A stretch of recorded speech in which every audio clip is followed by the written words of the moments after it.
ഇരിട്ടി നഗരസഭയുടെ 2024-25 വർഷത്തെ budget vice chairman P Usman അവതരിപ്പിച്ചു. നഗരസഭാ ചെയർപേഴ്സൺ കെ ശ്രീലത അധ്യക്ഷയായിരുന്നു. സമ്പൂർണ്ണ തരിശുരഹിത നഗരസഭയായി മാറ്റുന്നതിനുള്ള പ്രവർത്തനങ്ങൾക്ക് പ്രാമുഖ്യം നൽകി സാമൂഹ്യക്ഷേമ പ്രവർത്തനങ്ങൾക്കും നഗരസഭയുടെ സമതുലിത പ്രവർത്തനങ്ങൾക്കും നേതൃത്വം നൽകുന്നതിനുള്ള പദ്ധതികൾക്ക് 2024-25 വർഷത്തെ ഇരിട്ടി നഗരസഭ വാർഷിക ബജറ്റ് ഊന്നൽ നൽകി. 52,86,483 രൂപ വരവും 51,14,20,000 രൂപ ചെലവും 91,66,483 രൂപ മിച്ചവുമുള്ള ബജറ്റ് നഗരസഭാ വൈസ് ചെയർമാൻ പി ഉസ്മാൻ അവതരിപ്പിച്ചു. നഗരസഭാ ചെയർപേഴ്സൺ കെ ശ്രീലത അധ്യക്ഷയായിരുന്നു.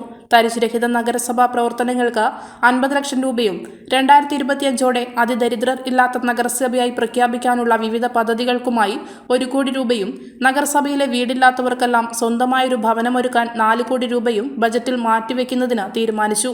നഗരസഭയിലെ കായിക പ്രതിഭകൾക്ക് നഗര ഗ്രാമീണ മേഖലകളിൽ അവസരം നൽകുന്നതിനും കായിക പരിശീലനത്തിനുമായ പ്രാരംഭ പ്രവർത്തനങ്ങൾക്ക് 55 ലക്ഷം രൂപയും ബജറ്റിൽ വകയിരുത്തി.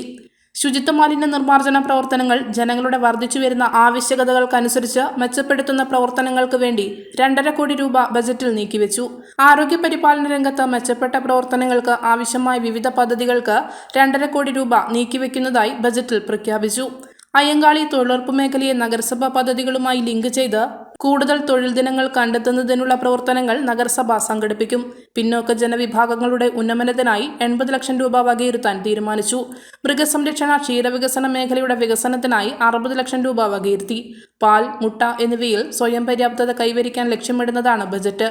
ഇരിട്ടിയിലെ നായനാർ ഓപ്പൺ ഓഡിറ്റോറിയത്തിന്റെ നവീകരണത്തിനായി 75 ലക്ഷം രൂപ ബജറ്റിൽ നീക്കിവെച്ചു.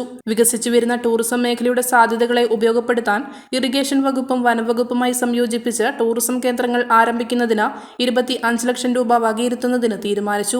വയോജനങ്ങൾ, ഭിന്നശേഷിക്കാർ ഉൾപ്പെടെയുള്ളവർക്ക് മുന്തിയ പരിഗണന നൽകുന്നതിന് ബജറ്റിൽ തുക വകയിരുത്തി. സ്ത്രീ ശാക്തീകരണത്തിനും കുടുംബശ്രീയുമായി ബന്ധപ്പെടുത്തി ജെൻഡർ പദ്ധതികൾ നടപ്പിൽ വരുത്തും. 75 ലക്ഷം രൂപ ബജറ്റിൽ വകയിരുത്തി. വിദ്യാഭ്യാസ മേഖലയിലെ വിവിധ പ്രവർത്തനങ്ങൾക്ക് 80 ലക്ഷം രൂപ വകയിരുത്തി. നഗരസഭയുടെ പച്ചപ്പാർന്ന മുഖം കൂടുതൽ മെച്ചപ്പെടുത്താൻ പൊതു സ്വകാര്യ പങ്കാളിത്തത്തോടെ നഗരസൗന്ദര്യവൽക്കരണ പ്രവൃത്തികൾ നടത്തുന്നതിനായി 5 ലക്ഷം രൂപ ബജറ്റിൽ വകയിരുത്തി. നഗരസഭയിലെ നിലവിലെ റോഡുകൾ പുതുക്കിപ്പണിയുന്നതിനും ഗതാഗതയോഗ്യമാക്കി വികസനം എല്ലാ മേഖലയിലും എത്തിക്കുന്നതിന് റോഡുകൾ ടാറിംഗ്, കോൺക്രീറ്റ് പ്രവൃത്തികൾ നടത്തുന്നതിനും 5 കോടി രൂപ ബജറ്റിൽ നീക്കിവെച്ചു.